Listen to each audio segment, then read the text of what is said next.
Have you ever wondered why kids rebel? You're not alone. About 70% of parents feel baffled by their child's behavior at some point. Shocking, right? Studies reveal that rebellion often starts as early as age 9, not just during the teenage years as many think. And here's a surprising fact: nearly 60% of kids say they feel misunderstood by their parents, leading them to act out just to be heard. Rebellion can be a parent's worst nightmare. But what if I told you it's not all bad? Rebellion can actually signal growth, independence, and a search for identity. Understanding this can change how we respond to our kids. In this video, we will explore the hidden triggers behind rebellion. We'll dive into why kids act out and what you can do about it. From practical strategies to connect with your child to tools for setting healthy boundaries, you'll learn how to turn rebellion into an opportunity for deeper relationships. Stay tuned to discover insights that will help you navigate this challenging journey and come out stronger together. Chapter 1. The Hidden Triggers, Unseen Reasons Behind Rebellion. When kids start rebelling, it's easy to assume they're just being defiant. But often, rebellion comes from hidden reasons, ones we don't immediately see. Studies show that around 80% of teens who act out are dealing with underlying issues like stress, peer pressure, or even fear of failure. Social media plays a surprising role, too. A 2022 study found that about 70% of teens feel anxious about measuring up to the idealized lives they see online. Parents may think they're providing a stable environment, but if a child feels unseen or unheard, they may act out to grab attention. Dr. Ross Greene, author of The Explosive Child, says, kids do well if they can. This means that rebellion often comes from unmet needs, not bad intentions.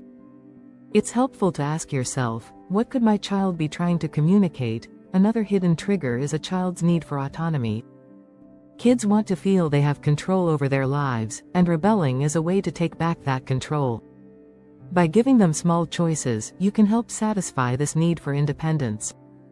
For instance, let them choose what to wear or how to organize their room. Research shows that even small choices can lower stress by 20%, making rebellion less likely. Also, a need for belonging often fuels rebellion.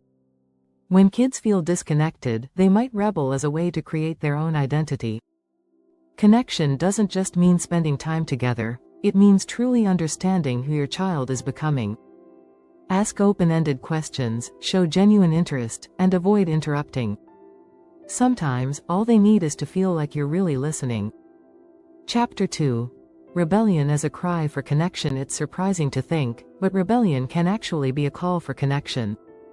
When kids feel misunderstood or isolated, they often push back. In one survey, over 60% of teenagers reported feeling unheard by their parents. Rebellion can be a way of shouting, "Notice me." Creating connection doesn't require a major shift, just small changes. One powerful method is active listening. It's more than hearing words, it's about really understanding. When your child speaks, put your phone down, nod, and repeat back what they said in your own words. This can make them feel understood and reduce the need to rebel just to be noticed. It also helps to create routines that involve one-on-one time. For example, weekly date nights with each child can be a game changer. Research from the University of Arizona showed that teens who spent consistent, quality time with a parent reported feeling 30% more connected. Even 10 or 15 minutes daily can have a big impact. Understanding your child's love language is another way to build connection. Dr. Gary Chapman's concept of love languages works not only for couples but also for parents and kids. Some kids need physical affection, while others value words of affirmation. A child whose love language is quality time might feel left out when you're busy. Knowing their love language and applying it can make them feel deeply valued and heard. Finally, don't shy away from sharing your own experiences of rebellion or struggles growing up. Being vulnerable with your child makes you more relatable. It shows them that you, too, have been through hard times, which helps build trust and connection. When they trust you, they're less likely to feel the need to push away. If you're finding these insights valuable, consider subscribing for more tips on parenting and child development. Chapter 3. The Power of Boundaries. Freedom with limits. Setting boundaries might sound restrictive, but clear boundaries actually give kids a sense of security. Studies reveal that kids who understand household expectations feel 25% less anxious than those in households with unclear rules. They know what's expected and feel safer. The key is not just setting rules but explaining them. When kids understand why a boundary exists, they're more likely to respect it. Dr. Laura Markham, author of Peaceful Parent, Happy Kids, says, boundaries are not about control, they're about guiding kids towards healthy behavior. Giving kids freedom within those limits shows them that you trust them while still providing structure. For instance, set a curfew, but let them choose how to spend their time within that frame. One effective strategy is collaborative problem solving. Instead of enforcing a rule unilaterally, involve your child in the decision-making. Ask them how they think a problem can be solved or a rule adjusted. Dr. Ross Greene's research suggests that this approach reduces power struggles and increases cooperation. Kids who feel they have a say in the rules are less likely to break them. Natural consequences can also help kids learn without feeling punished. Instead of grounding a child for a missed homework assignment, let them face the natural consequence of a lower grade. This approach teaches accountability and resilience. Studies show that kids who experience natural consequences develop stronger problem-solving skills. Another way to balance freedom and boundaries is by using yes as often as possible. Instead of saying, no, you can't go out, say, yes, you can go out after you finish your chores.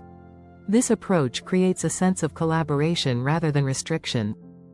It's about shifting from a strict, no environment to a yes, if mindset, which has been shown to reduce teenage rebellion by up to 15%. Lastly, remember that boundaries should grow with your child. As they get older, reassess the rules to match their development. Showing flexibility in your approach as they mature communicates trust and respect. This way, boundaries aren't something to fight against. They're a framework within which kids feel free to grow. If you're enjoying these strategies, don't forget to subscribe for more insights into effective parenting. Chapter 4. Decoding the silent signals. Recognize what your kid isn't saying. Kids often say more through their actions than their words. Rebellious behavior can be a silent signal, a way of expressing emotions they can't put into words. About 50% of teenagers report feeling misunderstood by their parents, leading them to act out rather than communicate directly. Observing body language and subtle cues can help parents pick up on these signals. A child who's unusually quiet might be feeling overwhelmed. On the other hand, sudden mood swings could indicate stress or a need for support. Dr. Daniel Siegel, author of The Whole Brain Child, says, what looks like defiance may really be a cry for help. So, try to look beyond the behavior to understand the feeling driving it. Ask open-ended questions that don't pressure your child to give a right answer. Instead of, why did you do that? Try asking, how were you feeling when that happened? This approach makes kids feel safe enough to share without fear of judgment. Studies show that when kids feel they're in a non-judgmental environment, they're 35% more likely to open up about their struggles. It can also be helpful to share observations gently. For example, I noticed you seemed down after school today. Often, this simple statement encourages kids to share what's going on without feeling accused. Sometimes, rebellious behavior is a reaction to feeling powerless. Giving them a voice in family decisions, even small ones, can make a big difference. Research shows that children who feel empowered are 20% less likely to engage in risk-taking behaviors. Recognize when they need space, too. Teens, in particular, go through hormonal shifts that impact their mood and behavior. Allowing them some privacy shows respect and helps prevent conflict. It sends the message that you trust them, which can actually make them more likely to turn to you when they need help. Chapter 5. Rebellion as growth. Embracing the process, not fighting it. While rebellion can be challenging, it's also a sign of growth. Kids are learning who they are, testing limits, and seeking independence. Psychologists have found that rebellion often peaks between ages 13 and 15, right when kids are forming their own identities. Think of rebellion as part of their journey toward independence. Dr. Lisa Damour, a clinical psychologist and author of Untangled, reminds us that resistance can be a sign of development. Embracing this perspective allows you to see their behavior as growth rather than trouble. To help them navigate this stage, encourage healthy risk-taking. Support activities that let them explore boundaries safely, like joining a sports team or learning a new skill. Studies show that teens involved in constructive activities are 25% less likely to engage in risky behaviors. Another helpful strategy is to keep the focus on behavior, not character. When correcting a rebellious action, avoid labels like troublemaker or difficult. Instead, talk about the behavior specifically. Dr. Carol Dweck's research on growth mindset shows that kids who feel labeled tend to live up to those labels, while those who see their actions as choices are more likely to make better ones. Also, encourage them to reflect on their decisions. Rather than punishing them right away, try asking, "What do you think would have been a better choice?" Guiding them through this reflection process helps them develop their own sense of responsibility. Allow for mistakes, too. Overcoming missteps is part of learning. Kids who feel safe making mistakes learn resilience, and resilience helps them become adaptable, which is crucial in adulthood. Dr. Kenneth Ginsburg, author of Building Resilience in Children and Teens, emphasizes that learning from failure is one of the best ways to build resilience. If you found these tips helpful, make sure to subscribe for more insights into parenting, child development, and creating a happier family dynamic.